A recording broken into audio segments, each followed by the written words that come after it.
I don't know about you folks, but I'm ready to get 2023 behind me and start looking at 2024. Dana, the CEO of Himlane's got some questions, some predictions about 2024. So we're gonna see if we agree or disagree. It should be a lot of fun. Dana, what do you got? Great. So the first Dana, you went on sorry, mute. the Oh, first there you one, go. the first one I want to talk about is a prediction on sales volumes. Oh, okay. And so where we think that that's going to go. And my first prediction is that's going to go up. I think there was a huge shock with interest rates, and Hmm. everyone was, hey, why aren't interest rates at 3%? I'm going to wait to purchase until they go back down to 3%.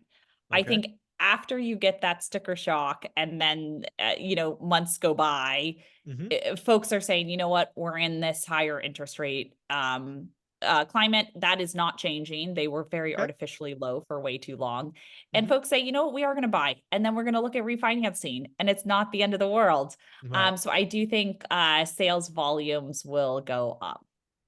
Yeah, I think they'll go up as well. I think it's might be more interesting to try to just wild ass guess a number. So I think we're going to do about 4.2 million in 2023 existing home sales and right Okay. around 600 new. So if we call 4.8 2023 number in totality, new and existing, what does up mean to Dana? Yeah, that's actually a good question. So, with that, I think, from my perspective, I would say, probably a 10 to 20% increase, Okay. with it. Where are you thinking? So it's really interesting because not a lot, most people, when they do this, they only talk existing home sales. I like the fact that we're talking total here. I think new home sales could go up certainly 10, maybe 15%. So if they were 600, we're talking 600, yeah. 690. Yeah, Yep. let's call it 700. Existing home sales, that's the rub. I agree with you. I think there's a bunch of demand that gets unlocked when rates come in. Unfortunately, as you know, it's a supply and demand equation, and I Mhm. just don't know where the supply is coming from. Mm. So, I think 4.2, again, if we assume that's what 2023 did, I don't think you get much movement, maybe 4.4. So what's that, a 5% move? 5%, So, yeah. yeah, so if we go 4.4 plus 700, I'll go 5.1 instead Okay. of 4.8. So I'm about Okay. that. Are you Okay, above or great. below 5.1? I think I'm slightly above that. Okay. And All I right. don't disagree with you on existing home sales. I do think folks who are locked into the lower interest rates are less likely to say, hey, I'm going to upgrade because they are locked into such a good deal. And so renovations obviously become something that is considered of how do I keep myself happy in my own home Yeah. today. And there's a lot of people that will look at becoming, frankly, accidental landlords. I got a 2% Yeah. mortgage rate. I can Yep. just rent my home out. I'll go get a 5% down conventional. I think the Fed broke housing and they're going to create a lot more rental units, going forward. So we'll see. Yeah, definitely. Yeah, so with the existing home sales, the only kind of pushback I have to that is I do think there's a lot of pent-up demand, Sure. from the perspective of folks saying, "I'm waiting," and then life events change, and they're like, "You know what? I just can't wait any longer. It's been 2 years of No, this," and no, I agree. so that's why. Yeah, no, I agree with you. And I just don't see it this soon. Right? And by life Okay. events, we can just, for example, say kids, right? Kids, yeah. Yeah. Yeah. So you have you're in a house. You have one child. It's a 3 bedroom.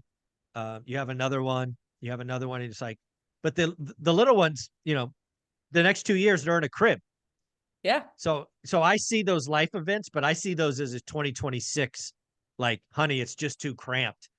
You Yeah. know, Okay. that's That's what I fair think. enough. Fair Yeah. enough for the next year. Okay, great. Yeah. All right. Great. My second of the three is on the obviously on the property management side.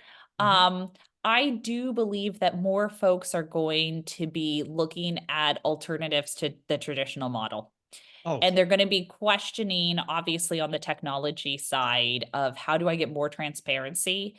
Because everything is at your fingertips. Everything is on your phone where you can see everything in real time. So how mhm. do I, and this is for all the property managers out there, how do you basically win by saying, hey, I have given owners everything in real time at their fingertips, because everything else now is in real time at their Mhm. fingertips on their phone. Oh, yeah, I believe we are on the cusp, and Hemlane is likely leading this, of the evolution of property management. I think historic numbers have self-management at, I don't know, 80 some odd percent. I think that goes up from here. I think there's actually more mom and pop landlords that come to products like Hemlane because it's gonna make their job even easier. I'm not even talking about the guys like me who have hundreds of units and pay, someone to do it. I think there's a lot of people that will go to Hemlane for speed, audit trail, communication, less hours, less going to Yep. the buildings, eviction guard, all these things we talked about in episode 1. Yeah. I think property management is right on the cusp of severe disruption. And it's operated the same way for hundreds of years. And so Decades and for decades. Yes. yeah, so for those property managers on here, the question is, how do you innovate? There's some really awesome property managers who come to Hemlane, and hearing about the technology they're thinking of putting in or they've already put in. I spoke with a property manager the other day who was like, Dana, I've got cameras in there. I've got self-guided tours. I have then this operational process of who drops by to check things, but I'm reducing days on market. The owners have access to those cameras to see everyone who's going in for showings. And it was so cool to see his process. And then all of that was just completely transparent to the owners. And so those types of things I think are really cool, and coming up with, hey, you don't have someone out there all the time, but you have someone who can get out there on demand at certain Yeah, times, and how to use technology to facilitate. So I think that aspect of it is really cool. And then hardware is changing so much with all of the smart home technology, that coupling that with your business, whether you're a landlord or property manager, I think is pretty cool. I agree. Like it. Right. My final one is property management related. I'll turn it over to you for a couple of your predictions here too. Mhm. It's on service professionals, so vendor network.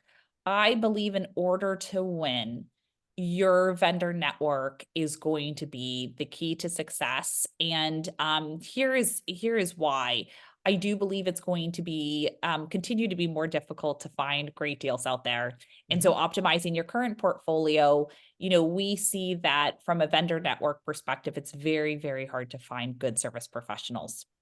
And so working with players like us who like build that up for you and are Mhm. constantly looking for new talent in every single city, but that's major for us, Mhm. constantly saying who is the best handyman, who's the best electrician, plumber, general contractor.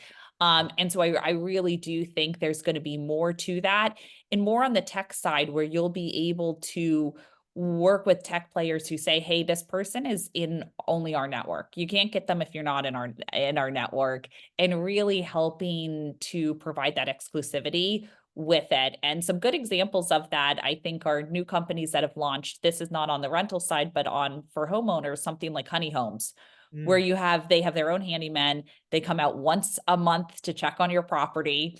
And while I think that business model is a very difficult one to do, I do think having that network will really help tech companies to say, hey, we do have something that's differentiated, that's not just software, but it's Mhm. actually the service component of it. Yeah, no, I think that's right on. As somebody who realizes that real estate's a people business, it is the service professionals around you that can really change the game, not only for the owner from a profit and loss, but really from a customer and client perspective, meaning the tenant. So I agree with all of that. When I look at 2024, there's really two predictions that I think are most important. One is, where does the 30-year mortgage rate go? And for simple discussion, Yeah. does it go below or to stay above 6%? I think that's an interesting kind of Yep. brain teaser. And then the other one would be unemployment, right? Does unemployment exceed, call it, 4.3%? So, Dana, first we'll go to interest rates. Do you see 30-year mortgage below 6% at any time in 2024? Good question. I'm not convinced on it. I'm not convinced that it's going to go below 6%. Um, I think that from the perspective of inflation, we're still saying, oh, we learned the hard way with Yeah. that because we had to increase interest rates so much to counter the inflation that we saw happening. I think that the Fed is much more prudent and recognizes what has happened in the past years, and that to Mhm. have a healthy economy, we do need to keep that up. Now, I think that they would bring that down if they saw a huge recession imminent, which would be a question I would have for you, especially with unemployment rates of how does Mhm. that look? But I don't think so. I mean, maybe slightly under 6%, but it's definitely Yeah. I'm not thinking below 5% there. Yeah. I think I'm in the same, my hope, I'll even say it differently. I hope it doesn't go below 6. We need to stop having these kind of violent moves. Hmm. Um, we've got to re-baseline. We got to put in the time at 6%. And then unemployment, my thought is we stay below 4.3.